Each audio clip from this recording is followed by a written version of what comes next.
Hello and welcome back to the Room of the Ancient Mariner. My name is Mike, and you can see that we're in the vinyl junkie corner today, and that means I've got a lot of some vinyl pickups to show you.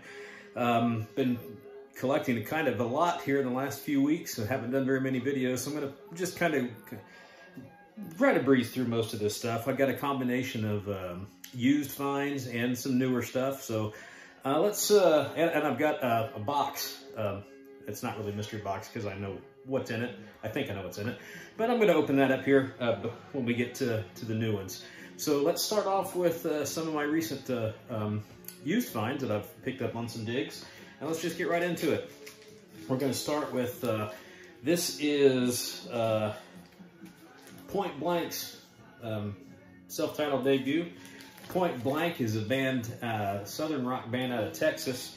And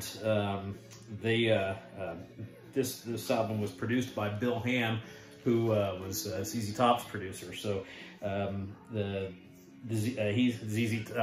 don't sound a lot like ZZ Top, but they came to the attention of Bill Ham, and Bill Ham got them started on their path. And they've had a string of albums, a few minor hits.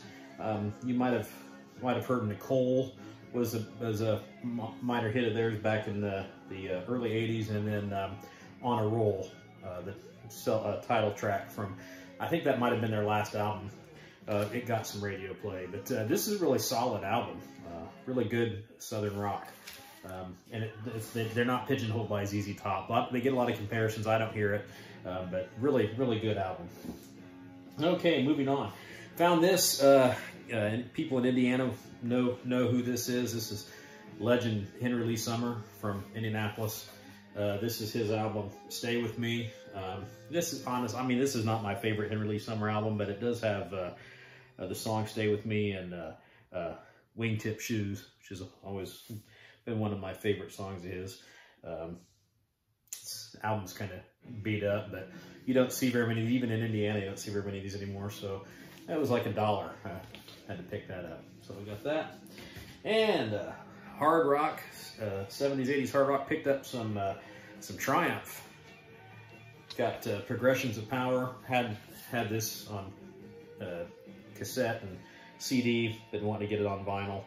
So happy to pick it up. And along with that one, I picked up, this one is probably one of the more difficult, well, not difficult, but one of the rarer Triumph albums to find, and oddly enough, it's not one of the favorites, but this is Surveillance from 87, I believe. This would be Rick Emmett's last album. I'm gonna show some of my Triumph stuff in a later video. I think they deserve some special attention. Okay, on to when I picked up the Triumph from the same seller that I got the Progressions of Power from. I picked up some jazz by Hank Crawford, alto saxophonist who was a big influence on one of my favorite saxophone players, David Sanborn, and you'll hear his name a little bit later too. But this is Roadhouse Symphony, and Dr. John plays on this album as well. And then this is another one of his 80s releases. This is Nightbeat. I think this is probably my favorite of these two. But really good. Great alto sax player, Hank Crawford. And continuing in the saxophone tradition, I was so happy to find this. This was one of my favorite albums growing up in the 80s. I had this on cassette and I played it till it wouldn't play anymore. Never have found it on CD, but I was really happy to finally get this on vinyl. Got this almost next for nothing.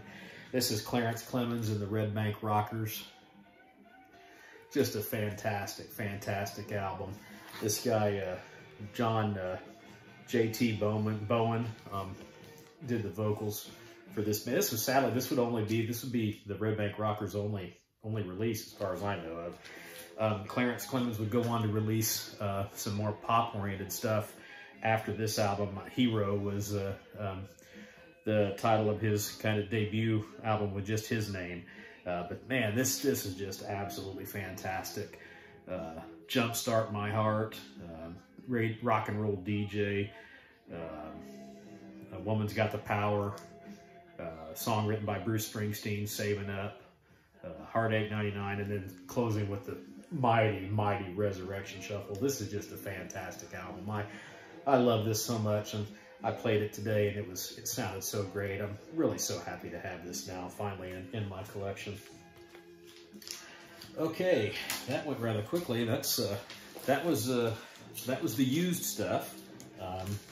So let's get into some of the newer things that I've picked up, and I think I'll do the unboxing here later or last. So we're gonna start with this one. I picked this one up at Half Price Books when I was looking for some used things.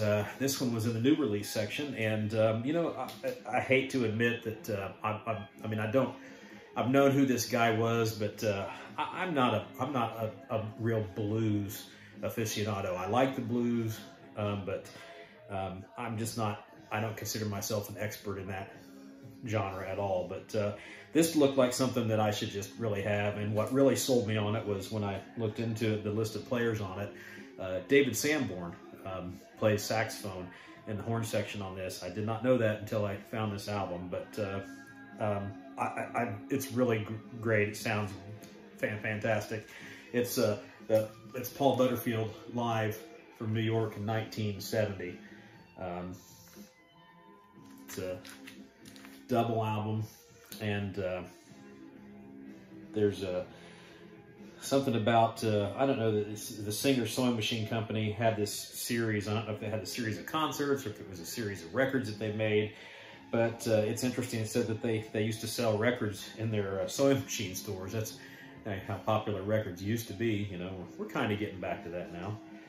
But anyway, this is, you know, really good if you're into blues. A lot of people know who Paul Butterfield is, but his vocals and his harmonic work on this are just fantastic. And with it being live, you know, this kind of stuff live is just sizzling. So this sounds really good, and like I said, it's got, you can see back there, David Sanborn on alto saxophone. He was a real young guy in the 70s when he would have been playing with Paul Butterfield. But, you know, picked it up, really, really good price, and I like it. I like it a lot. And then I picked this one up the other day at Walmart. I don't buy a lot of my stuff at Walmart. You know, there's a lot of debate about these Walmart reissues, but I hadn't seen this one. This was the first time I had seen it. It was the only one they had. I get it. This is the reissue of Kiss, Love Gun. I think about everybody knows this album. I do want to show this limited edition vinyl. It does have a kind of a faithful reprint of the original liner insert, but that's I think that's pretty neat looking vinyl, black and orange splatter. Kind of goes with the color scheme of the album cover, with the kind of moon in the background. This is just one of my all-time favorite albums. Funny story about the song Love Gun, though, as I was just thinking about this. It's funny, there was a time when that was not one of my favorite Kiss songs, and there was even a time where I kind of felt like I didn't even really like the song, and I didn't like to hear it when they played it. And very similar to, and I can't believe I'm saying this, but very similar to a time where I didn't really thought I loved Power Slave by Iron Maiden. And it wasn't a song that I would go to from them. And then finally now, you know, I listen to the Power Slave album now, I'm like, man, you were crazy. That's one of the best songs ever. And when I listened to this the other day, I was kind of thinking the same thing about Love Gun. It's one of their signature songs, and I don't dislike it at all. And listening to this, and in a higher sound quality that this reissue is, just fantastic album. This has some of Kiss's best songs on it. Plaster Caster, Shock Me, Hooligan. I've always liked Hooligan. Christine 16. We get away with writing a song like that in 2020, but it was one of my initial, one of my introductions to Kiss was the song Christine 16. And Tomorrow and Tonight, Got Love for Sale, great hard rock riff. This is a fantastic album, and the reissue sounds really good. All right, there we go. Gonna get a little bit heavier here. This is the new one by Bewitcher, Cursed Be Thy Kingdom. Had to wait on this one a little bit. There was kind of a delay in getting the vinyl. This has, go ahead and show the record here. It's red smoke vinyl. So it's nice looking vinyl. If you're not familiar with Bewitcher, they play a blackened speed metal rock, kind of like Dirty Motorhead, a little bit of Venom mixed in. Some people have said that this album even sounds a bit like Tribulation.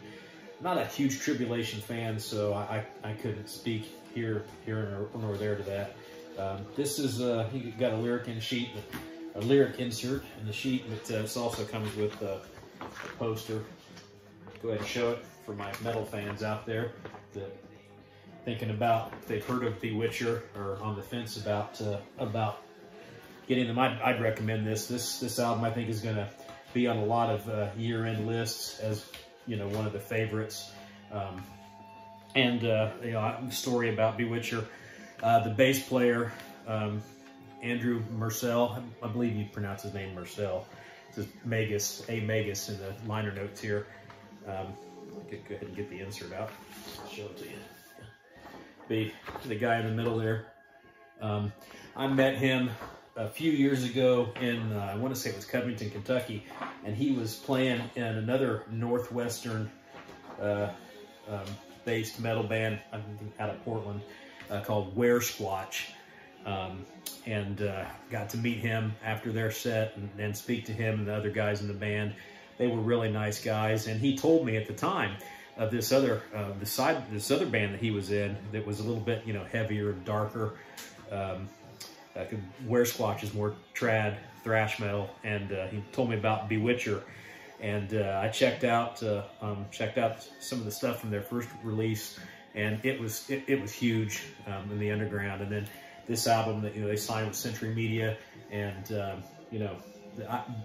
they're all the hype right now. So I've heard a few of the advanced tracks of this. I haven't spun this one yet, but I really like Bewitcher. This album was maybe a little more accessible than their debut. I don't have a problem with that, but there's still a lot of that dirty, blackened, speedy kind of stuff on here. But it seems a little bit more an injection of melody and accessibility in this album. But sure, I'm gonna love it. Okay, and then now I got a package from Revolver. I ordered some things from Revolver, and one of the first ones that I picked up was this reissue. This is one of my favorite thrash albums, and I've only had it on CD, but this is Suicidal Tendencies with Lights, Camera, Revolution, and it's on a limited edition green vinyl. I'll show it to you. The only little disappointing with this, I don't know if maybe it didn't come with one. I know I just got the new Enforced, and the band put out on their Facebook page that a lot of the albums went out without the insert being included, and then they were kind enough to send out inserts to those fans. There's the green vinyl, pretty nice looking. But there's no insert with this, and I find that really disappointing. There's just a plain white sleeve. There's no nothing in here, no liner notes, no anything. Now the CD, I'm pretty sure it comes with lyrics and all that. And it's not really the issue that I don't know the lyrics to the songs, but with these reissued albums, part of the allure of them is that you get expanded liner notes and things that you wouldn't ordinarily get. So a little disappointing. I might have to follow up with that and see if anybody else out there picked this up and they got a lyric sheet or they got something in there. Let me know, because I'll get a hold of Revolver and say, hey, I didn't get all that with my album.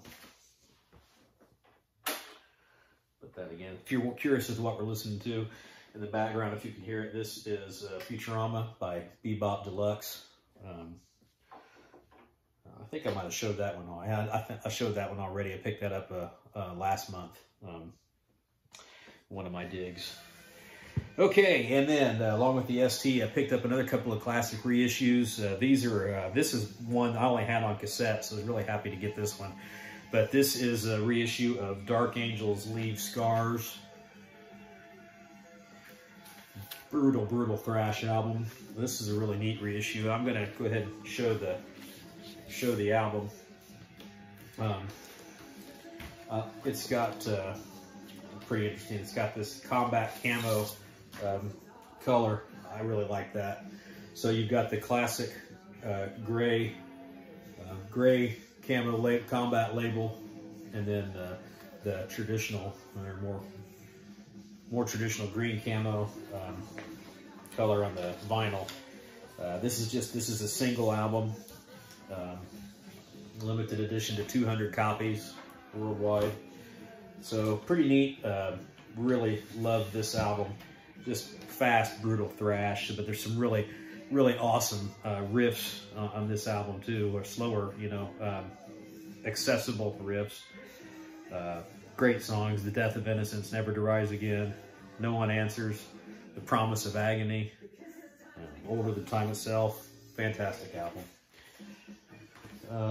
And then I was also had to get this one too. Again, I never had this on. I just only had this on CD. But this is Time Does Not Heal, the follow-up to Leave Scars. A lot of people. There's some kind of little polarization. Is that the word I want? Polarization with the fan base on this album. This album saw the departure of I think it was Jim Meyer or Eric Meyer or Jim Durkin. I should know this. One of the guys left the band and was replaced by Brett Erickson from a band called Viking. And Viking's Man of Straw is, I think, one of the most underrated, fantastic thrash albums of the 80s. But he came over to join the band, and I think he brought his writing style with him. And he was a little more of the mid-paced, moshing kind of riff writing instead of just straightforward pummeling thrashing. And I'll be honest, I prefer the more mid-paced, not as they don't have to really even be melodic, but just more mid-paced riffing. I love thrash, I love fast songs, but I like a little diversity in the material. And one of the great things I remember when I bought the CD many years ago at Crow's Nest Records in Aurora, Illinois, where I bought this CD. I remember on the hype sticker how cool it was when it said 9 songs, 67 minutes, and 246 riffs. So I mean, a lot of different riffs throughout the 9 songs on this album. I'm not going to open this up. It's a double LP gatefold. It's got the same camo color vinyl, but I'm going to try to save that hype sticker. So I'm not going to open this up and show it. But I'm really happy to have this album. That was one of my favorite thrash albums back in the 80s. And then the last thing I picked up was really what I got. I wanted it, and then decided to get this other stuff with my order. But I got the reissue limited edition to I want to say it looks like it's 2,000 copies. But this is one of my favorite metal albums of all time, and I've never had it on vinyl. So I'm very happy to have Vulgar Display of Power by Pantera. Really awesome album. I mean, I don't really need to talk about it. I think everybody knows it. If you're new to metal and you're watching these videos and you've never heard of Pantera, you can do yourself a favor. One of the greatest metal bands of all time. Again, we'll go back to the polarization. I mean, it's crazy to me that there's a lot of people that didn't like Pantera for whatever reason. I don't know. I think they're one of the best metal bands ever. And when they came out in '92, I thought that this album really injected kind of a new ferociousness, and I even think originality, and just it was a real kick in the ass to the thrash metal scene that was kind of on its last breath in the in the early '90s, at the onset of when grunge was coming on. And, I remember hearing there. We'll show you this vinyl. This they call it white and true metal gray vinyl. Looks really nice. I spun this earlier today. It sounds great. I just remember hearing, I remember hearing Mouth for War for the first time and thinking, oh my God, this is just so awesome. That crunch and Daryl's guitar and Phil's vocals and the drums, Vinny's drumming, Rex's bass was just so prominent in the mix. It's produced by Terry Date, one of the great metal producers ever. This is top 10 metal albums of all time. And I did the rest of their discography reach this level of brilliance? That's debatable, in my opinion. I think that I kind of was thinking about this today. Like, I feel like Vulgar Display of Power, when you listen to their album in sequence, or their discography in sequence, Cowboys from Hell was, it was heavy. I think it was more of a power metal kind of thing. Like, if, you were going to lump it together with bands like Metal Church, Vicious Rumors, things like that. Not necessarily, really thrash, but it hinted at it. Songs like Cemetery Gates and, others kind of hinted at the band could thrash. So enter this, and the side one of this album, Mouth for War, New Level, Walk, Fucking Hostile, This Love, Rise, almost was like it was a natural progression of what started in the groove and power metal of Cowboys from Hell, perfectly sequenced into side one of this. And then when you listen to the songs in side two, No Good, Attack the Radical, Live in a Hole, Regular People, By Demons Be Driven, and then Hollow, great song, Hollow. I think the side two of this album starts to plant the seeds of what you were gonna get in Far Beyond Driven, and because Far Beyond Driven was moving in more toward a much more heavier direction, and then Great Southern Trendkill would be almost a little black metalish. I just thought that today when I was spinning this, that I never really thought about that, but a really good transition. Side one, Pound for Pound, side one of Vulgar Display of Power might be one of the greatest album sides ever. So fantastic, love it. No one's ever going to convince me otherwise that it's not one of the greatest metal albums ever. And then with the album, I got a package deal that came with this Pantera book. You could get, I think all the albums were available. You could get the album and the book. So I chose Vulgar Display of Power. I think I'd like to pick up Far Beyond Driven eventually. But this, this is a pretty neat book. I'm not going to go through all of it, but it's got like, it goes through the discography, and it'll list, go by album from album, and then I probably talk about like, just list the albums, and then, articles. I don't know if these are articles that have appeared, in publication before, but, lots of really neat pictures and articles, and it's all about Pantera. And I don't really have a lot of,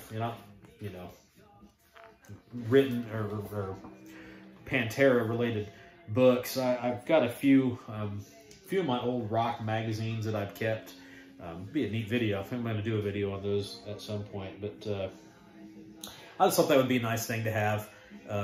Just a collectible for Pantera. Like I said, Pantera back in the heyday was one of my favorite bands, and Daryl will always be sorely missed, and Vinny. And I don't really think any of the members of the band have gone on to do other things outside of Pantera. I don't think any of those projects ever really even came close to hold a candle to what they did together as Pantera. So anyway, all right, so that's those, and then I'm gonna end this video with an unboxing. I always like to open stuff up. This one was on the doorstep today. I think I know what's in here, but you know, you never know. Surprises are good too. So let's get this open. I'll try not to stab myself on live TV. Well, it won't be live because I have to download the video or upload the video. If I do stab myself, I'll edit that out. All right. Got here.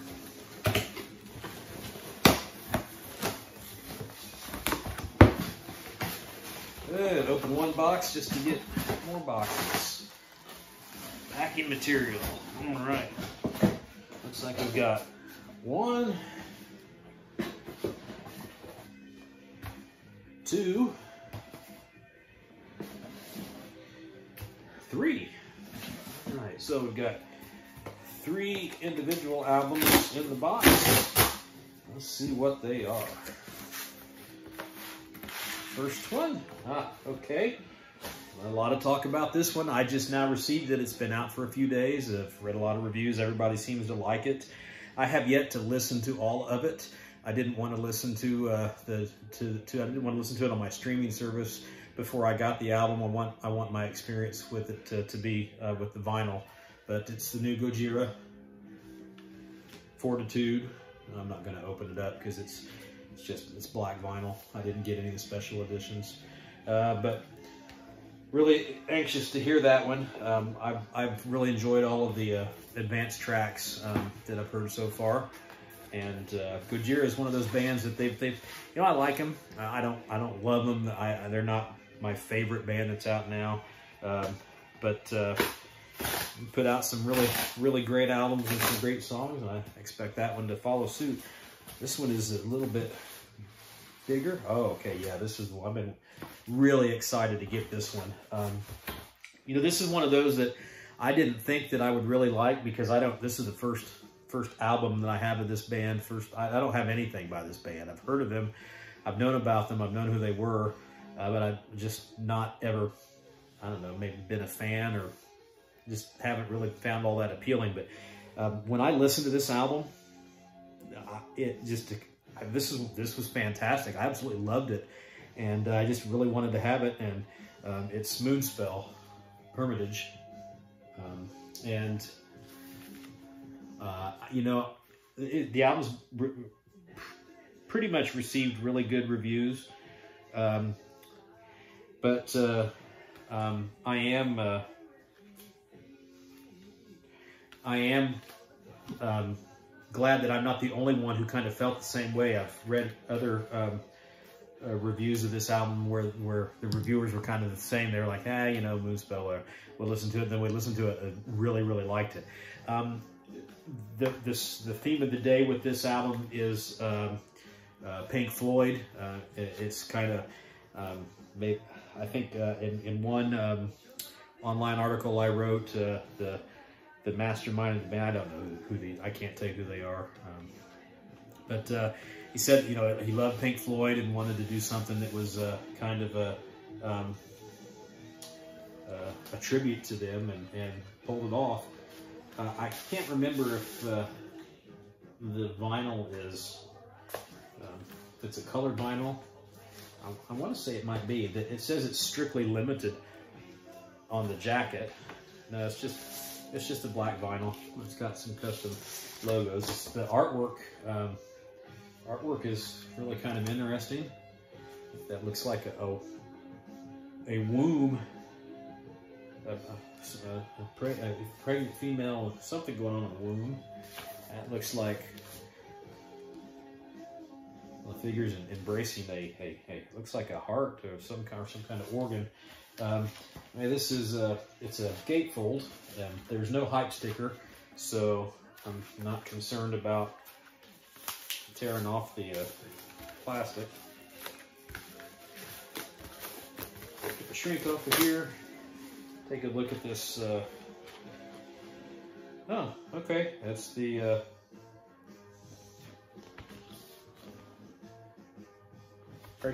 pregnant lady with the life something in their womb.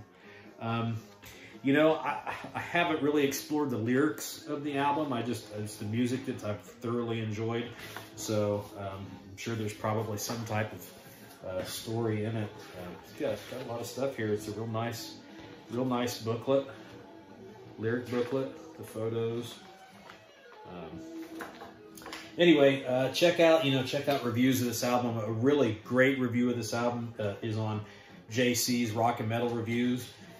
In fact, it was his review that I really enjoyed his review of this album, and that's it, you know, after I watched his review and had heard what he had to say about it, I gave this album a listen on my streaming service, and like I said, I thoroughly enjoy it.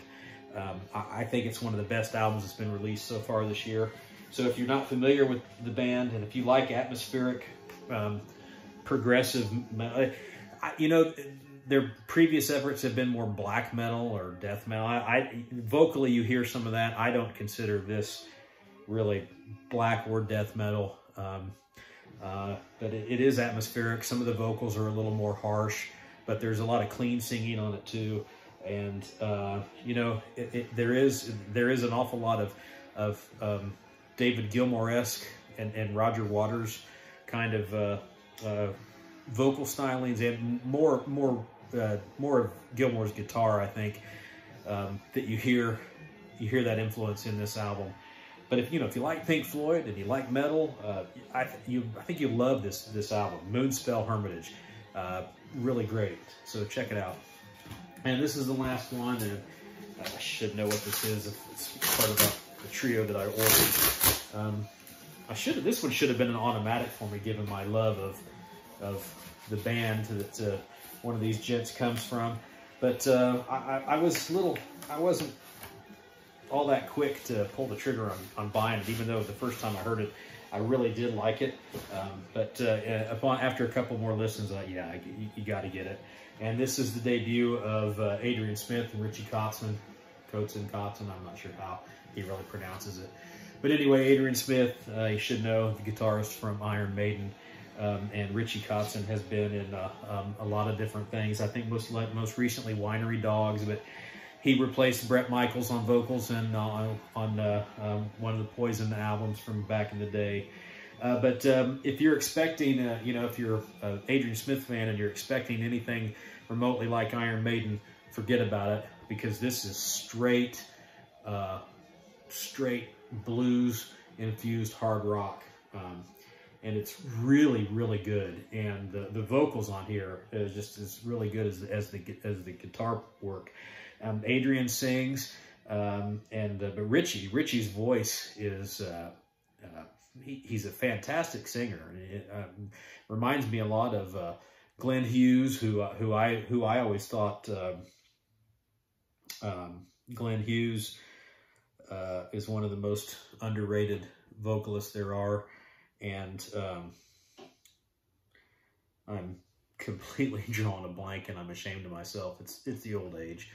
But the guy from Soundgarden, it'll come to me as soon as I end the video. Chris Cornell. See, it takes a minute, but I've still got it. I've always thought Chris Cornell kind of sounded like Glenn Hughes,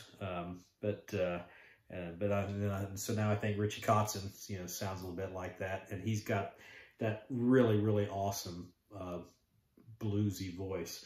But this has just got some fantastic guitar work in it.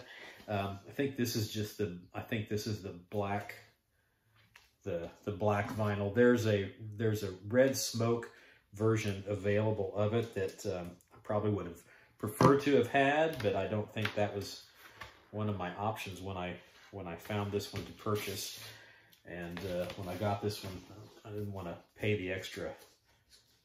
But yeah, it's just a black vinyl. There's no sense in showing it. But yeah, this is really good. So if you like 70s blues rock, you'll like this. But again, if you're expecting, if the Adrian Smith caught your attention and you're expecting something heavy like Iron Maiden, you're not going to find it here. But yeah, highly recommended. Really good hard rock album. You know, who knows if it'll make my list at the end of the year. Might probably be on the list of hard rock and more rock albums. But as far as like, you know, overall rock and metal, I don't know, there's been a lot of good stuff come out. So, all right, well, we've gone a little longer than I had wanted. I know, hopefully you don't mind listening to me ramble on for a while, but had a lot to show. So that's a lot of stuff. I've still got more things that I'm waiting on, and there's more newer things coming out.